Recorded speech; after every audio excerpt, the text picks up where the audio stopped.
Alright guys, welcome to Wayne's World Garage. We're at the Sawmill today. We're cutting 1x6 fence boards for the Boy Scouts. Apparently some Eagle Scout prospect wants 110 fence boards, so we're cranking them out.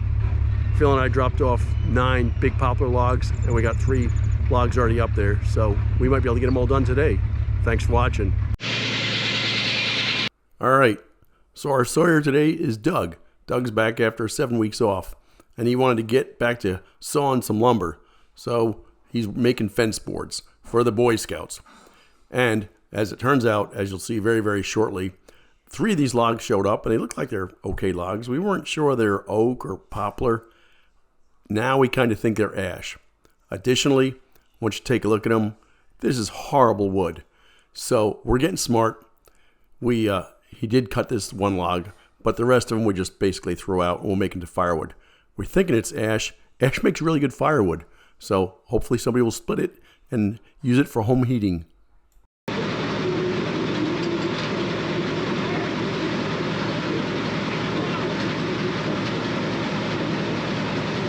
So who knows where this wood came from, but it's horrible. Look at it. This is not acceptable for fence boards. So we're gonna throw this wood out, these 3 logs out. I don't know who put them up here, but they're going to the dump. Firewood. Anybody want some firewood, let me know.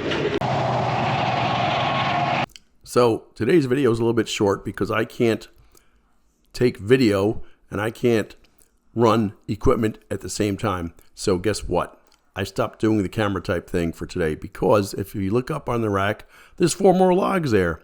So I took the Tiger tractor and we loaded up some new logs. These are the logs that Phil, Alan, and I dragged over. We felled a couple trees the other day. They're nice poplar, and just look at this. And you'll see we've got great looking boards coming out of this. It's beautiful. And poplar makes great fence boards anyway. Very, very rot resistant. When it's dry, it's hard. You can barely put a nail through it. So we like it. They put it on all the barns around here too, and they last 100 years.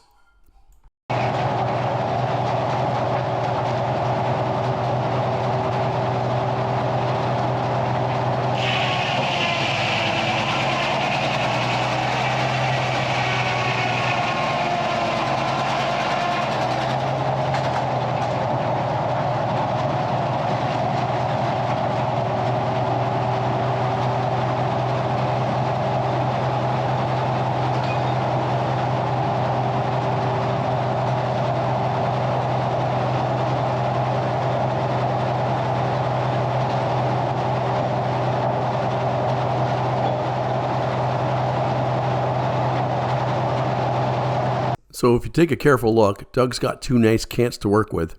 And Doug and I talked about it later this afternoon. He could have taken one cant and stuck it on top of the other, and we could have gotten 2 boards for 1. We've got enough juice in this engine and this saw to do that. But it doesn't really make a whole lot of difference because once you're cutting boards, it goes very, very quickly. And we ended up getting some pretty nice boards. Although, Phil and I were looking at them, and it looks like a couple of them were getting a little bit off. And I believe what's happening, and Doug mentioned it, he felt like the saw was pulling him.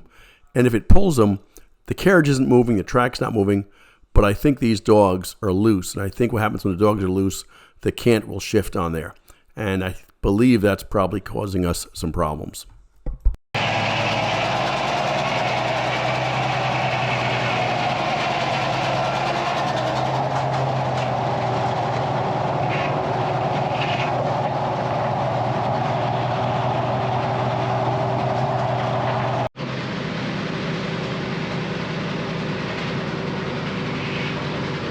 Well, there's some nice looking boards.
All right, well, that's a day's work. We got 40 some odd boards here. We're not quite done with this. We will, we got more logs and we'll cut the rest of them next week and we'll be done with this project.